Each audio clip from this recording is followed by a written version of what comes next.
Hello, in this tutorial, I'll show you how to create Agoda account.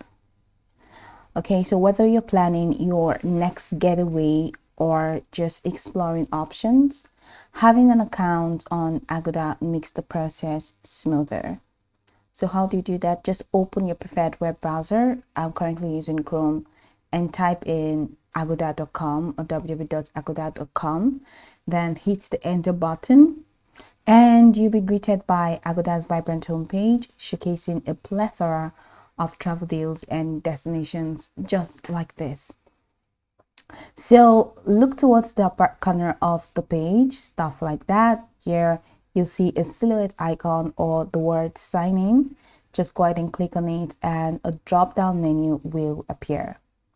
In the drop down, go ahead and select create account. This will redirect you to the registration page where you'll set up your new account. On the registration page, you'll be prompted to enter your email address, ensure it's one you access regularly, and a password where you have to choose a strong password combining letters, numbers, and symbols for security.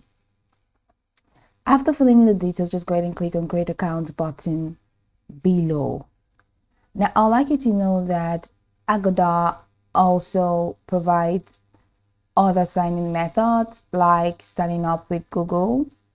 So you can just easily connect Agoda with your Google account, and the sign up process is really seamless and automatic using Google. Then if you're signing up using an email, Agoda will send the verification link to your email, the email address that you provided. Open your email inbox, find the message from Agoda, and click on the verification link. Now this step confirms your email and activates your account. Once verified, you'll be redirected back to Agoda, now logged in with your new account. And you're all set to explore, book, and manage your travel plans with ease. So go over the tutorial from the top to the bottom to get acquainted with the steps. And of course, once you're done, you'll be good to go. I hope this tutorial marvelously helped your search.